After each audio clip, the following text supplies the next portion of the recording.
Movie की शुरुआत होती है और हम 3 महीने पहले पहुंच जाते हैं, जिसमें फेरी गॉड मदर्स का फाइनल एग्जाम हो रहा था। तमाम फीमेल गॉड मदर्स के बीच में एक मेल भी मौजूद था, जिसका नाम मरे था। जी हाँ, एक मेल भी फेरी गॉड मदर का टेस्ट देने के लिए आया था, मगर उसको कुछ खास आता नहीं था। पूरे एग्जाम में वो इधर उधर से देखने की कोशिश कर रहा था और आखिर में एक फटा पुराना पेपर वो सबमिट करवा देता है। अब 3 महीने बाद यानी कि प्रेजेंट में आ जाते हैं, जहां ओलिवर नामी एक शख्स अपनी बग्गी यानी कि घोड़ा गाड़ी पर अपने ऑडिशन के लिए जा रहा था। उसने रास्ते में अपने बच्चों को भी स्कूल से पिक करना था, मगर रास्ते में उसकी घोड़ी, जिसका नाम डचेस था, एक बिल्ली को देखकर डर जाती है। ओलिवर नीचे उतरता है तो डचेस भाग जाती है, जिसके पीछे ओलिवर वहाँ खड़ी लड़की की बाइसिकल लेकर निकल पड़ता है। बड़ी मुश्किल से ओलिवर डचेस को काबू में करता है और बच्चों को लेने स्कूल पहुँच जाता है। स्कूल में उसके बच्चे एनाबेल और चार्ली उसका इंतजार कर रहे थे।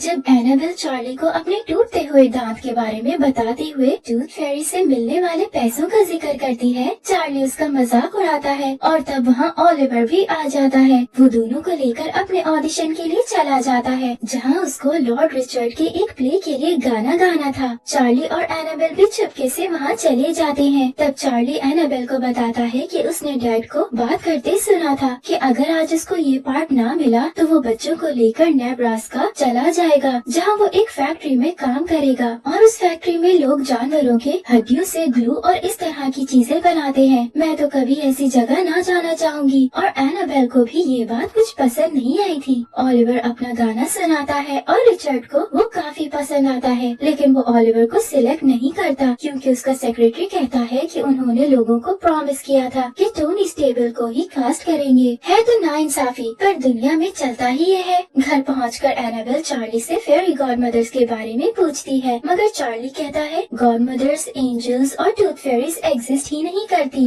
दूसरी तरफ तमाम गॉड मदर्स नैवका नामी एक जगह पर इकट्ठे होती है। वो हर साल में एक दफा यहाँ इकट्ठे होकर सेलिब्रेट करती थी और आज वही दिन था। उनकी क्वीन का नाम हॉर्टेंस था और रीना नाम की एक फेरी गॉड मदर रिसेप्शन पर बैठी होती है। सब फेरीज अपने वॉन्ड्स रिसेप्शन पर जमा करके ऊपर वाले फ्लोर पर चली जाती है। तब वहाँ क्लॉडिया नामी एक विच अपने साथी बूट्स के साथ वहाँ आ जाती है। बूट्स पहले एक डॉग थी, जिसको क्लॉडिया ने अपने मैजिक से इंसान बना दिया था। रीना क्लॉडिया को अंदर नहीं जाने देती, क्योंकि अब वो गॉड मदर्स का हिस्सा नहीं थी। हॉर्टेंस ने उसके सेल्फिश कामों की वजह से उससे उसकी वॉन्ड ले ली थी और अब क्लॉडिया डार्क मैजिक की तरफ जा चुकी थी। मगर क्लॉडिया रीना को यकीन दिलाती है कि वो एक विच नहीं है और उसको एक खूबसूरत रेड एप्पल देती है। अब ये बात तो आप भी जानते हैं और मैं भी, कि विच से एप्पल लेकर खाने का क्या अंजाम होता है। लेकिन रीना उस एप्पल के लाल रंग से धोखा खा गई और उसने वो एप्पल खा लिया, जिसकी वजह से वो गहरी नींद में सो गई। क्लॉडिया बूट्स के साथ मिलकर सब वॉन्ड चुरा लेती है, लेकिन तभी वहाँ हॉर्टेंस आ जाती है और उनको रोकने की कोशिश करती है। क्लॉडिया अपने मैजिक से हॉर्टेंस को फ्लैट पेपर लाइक बना देती है और उसके मुंह में ब्रिक्स डालकर उसका मुंह भी बंद कर देती है, ताकि वो कुछ बोल ना सके। फिर वो सब वॉन्ड्स वहाँ से लेकर चली जाती है। दूसरी तरफ एनाबेल अपने कमरे में बैठी सिंड्रेला की स्टोरी पढ़ रही होती है कि उसको दरवाजे के पीछे कोई नजर आता है। जब वो साया आगे आता है तो वो और कोई नहीं बल्कि मुरे ही होता है। वो एनाबेल को कहता है कि वो उसकी फेरी गॉड मदर है, लेकिन एनाबेल को यकीन नहीं होता। I mean, उसका कसूर भी नहीं है, क्योंकि मुरे कहीं से भी फेरी गॉड मदर तो बिल्कुल नहीं लगता था। लेकिन मुरे उसका यकीन दिलाता है कि वो एग्जाम्स में क्वालिफाई होकर एक गॉड मदर बन चुका था। अब वो किस तरह से क्वालिफाई हुआ था, ये बात तो मूवी के शुरू में हम देख ही चुके हैं।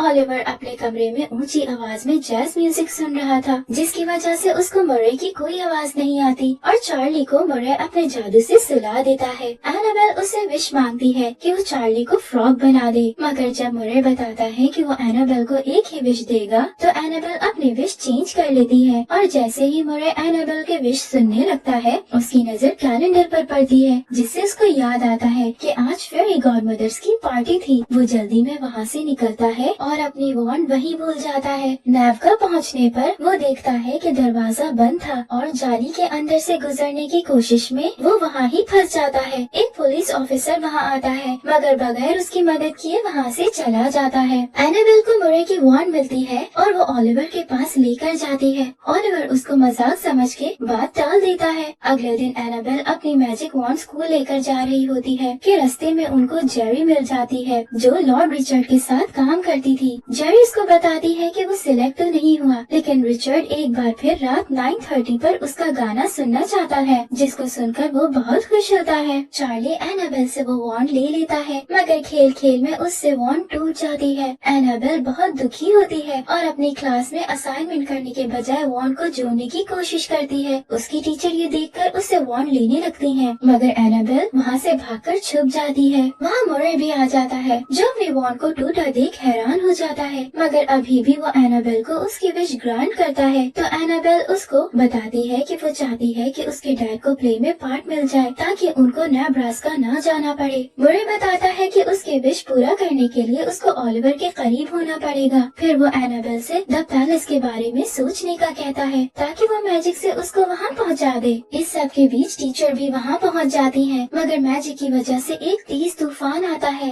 सब उड़ने लगते हैं और मुरे और एनाबेल एक सुनसान सी सड़क पर पहुँच जाते हैं, जहाँ नेब्रास्का का साइन बोर्ड लगा था। एनाबेल कहीं न कहीं नेब्रास्का के बारे में सोच रही थी, जिसकी वजह से स्पेल उनको वहाँ ले आया। उधर एक द पैलेस नाम का मोटेल, जहाँ उसकी मुलाकात ड्वेन से होती है, जो खासा फ्रेंडली नहीं था और गन से उनका इस्तेमाल करता है। एनाबेल उसको मुरे की वॉन्ड के बारे में बताती है, तो ड्वेन उससे वॉन्ड ले लेता है, मगर मुरे चालाकी से उसको वापस लेकर ड्वेन को एक रैबिट में बदल देता है। लेकिन यहाँ भी स्पेल गलत हो जाता है और ड्वेन एक जायंट में बदल जाता है। मुरे दोबारा मैजिक करता है और अब वही लोग सेंट्रल पार्क के बीच पहुँच जाते हैं और ढूंढते ढूंढते वो ओलिवर तक पहुँच जाते हैं, जो टूरिस्ट के साथ था। मुरे मैजिक करता है, तेज तूफान आ जाता है, मगर इस बार ओलिवर एक स्टैचू, डचेस एक माउस और उनकी कार्ड एक पंपकिन में बदल जाती है। तभी वहाँ चार्ली भी एनाबेल को ढूंढते हुए पहुँच जाता है। क्लॉडिया की बात करें तो वो वॉन्ड्स लेकर चली तो जाती है, मगर उनमें से एक वॉन्ड मिसिंग थी, जो कि उसकी वॉन्ड थी जिसे हॉर्टेंस ने उससे ले लिया था। जी हाँ, ये वही वॉन्ड थी जो अब मुरे के पास थी। क्लॉडिया वॉन्ड को ढूंढते हुए ओलिवर के घर पहुंच जाती है, जहां उसको द पैलेस में होने वाले शो का पता लगता है और वो बूट्स को वहां जाने का कहती है। मुरे बच्चों को नैप का लेकर जाता है। एनाबेल खिड़की से अंदर जाती है और रीना वहां सो रही होती है। चार्ली दरवाजा खोल लेता है, क्योंकि वो लॉक ही नहीं था, और तीनों अंदर जाकर देखते हैं। मुरे हॉर्टेंस को देखकर हैरान हो जाता है और वो तीनों उसको एक सोफे पर लिटा देते हैं। रीना मुरे की वॉन्ड ठीक कर देती है और एनाबेल हॉर्टेंस को सब कुछ बता देती है, जिसको सुनकर हॉर्टेंस कहती है कि रात 12 से पहले अगर ये स्पेल रिवर्स ना हुआ तो ओलिवर हमेशा के लिए स्टैचू बन जाएगा। वो तीनों वहाँ से जाते हैं और एनाबेल को आइडिया आता है कि वो किसी तरह ऑडिशन रोक दे। वो लोग द पैलेस पहुँच जाते हैं और मुरे जादू से बारिश करवा देता है, लेकिन कोई फायदा नहीं होता, क्योंकि वो शो दोबारा शुरू कर देते हैं। फिर मुरे जादू करता है, जिससे टोनी के मुंह से फ्रॉग्स निकलने लगते हैं, जिनको देखकर सब लोग भाग जाते हैं। इस केओस में मुरे की वॉन्ड नीचे गिर जाती है, मगर चार्ली नीचे खड़ा उसको उठा लेता है। तभी वहाँ बूट्स आ जाती है और मुरे और एनाबेल उसके सामने ड्रामा करने लगते हैं कि उनको क्लॉडिया से बहुत डर लगता है और बूट्स उनको क्लॉडिया के पास ना लेकर जाए, जिसको सुनकर बूट्स उनको क्लॉडिया के पास ले जाते हैं, जैसा वो चाहते थे। चार्ली फिर छुपते छुपाते उनके पीछे निकल पड़ता है। क्लॉडिया एनाबेल से पूछने की कोशिश करती है कि वॉन्ड कहाँ है, मगर वो कुछ नहीं बताती और क्लॉडिया अपने जादू से उसको एक बैलरीना बना देती है, जो कि डांस करने लगती है, मगर रुक नहीं पाती। अकेली डांस करती हुई एनाबेल उसको कुछ अच्छी नहीं लग रही होती, तो वो मुरे को भी डांसर बना देती है। डांस करते करते एनाबेल थक जाती है और कहती है कि वो सब कुछ बता देगी। क्लॉडिया बहुत खुश होती है और उसे पूछती है, जिस पर वो बताती है कि वॉन्ड सेंट्रल पार्क में थी, वो उसको वहाँ ले जाएगी, बदले में वो उसके डैड को ठीक कर देगी। तभी मुरे की नजर चार्ली पर पड़ती है। मुरे अपनी बातों में बूट्स को लाता है और बताता है कि कैसे विच का प्रॉमिस कभी सच नहीं होता और वो बूट्स को कभी अपना पार्टनर नहीं बनाएगी। बूट्स जैसे ही क्लॉडिया के पास जाती है, मुरे चार्ली को इशारा करता है और वो नीचे छलांग मार लेता है। क्लॉडिया शोर सुनकर उसके पास जाती है, मगर मुरे उसको बातों में लगा लेता है। उसकी बातों से तंग आकर वो उसको एक फ्लेक्सिबल वैक्स की डॉल जैसा बना देती है और उसको उठाकर फेंक देती है। जैसे ही वो अपनी असल हालत में वापस आता है, चार्ली उसकी तरफ वॉन्ड फेंकता है, मगर क्लॉडिया पकड़ लेती है। फिर वो सबको पास बिठाकर अपनी सुपीरियोरिटी के चर्चे करती है कि कैसे वो सबसे महान है और बूट्स की बेइज्जती करती है, जिस पर वो उसको काटती है और गुस्से में क्लॉडिया उसको वापस डॉग बना देती है। क्लॉडिया बूट्स के पीछे भागती है तो बच्चे वॉन्ड्स लेकर भाग जाते हैं और मुर्रे अपनी वॉन्ड उठा लेता है, लेकिन क्लॉडिया आ जाती है। बूट्स वॉन्ड उठाकर भाग जाती है, लेकिन आखिर में मुर्रे को चंक और उसको वॉन्ड दे देती है। क्लॉडिया उस पर मैजिक करने लगती है, मगर उसका मैजिक मिरर से रिफ्लेक्ट होकर उसी पर हो जाता है और वो मिरर में कैद हो जाती है। मिरर टूट जाता है और मुर्रे बूट्स को लेकर वहाँ से चला जाता है। सब सेंट्रल पार्क पहुंचकर मैजिक रिवर्स करते हैं, मगर 12 बज जाते हैं और कुछ नहीं होता।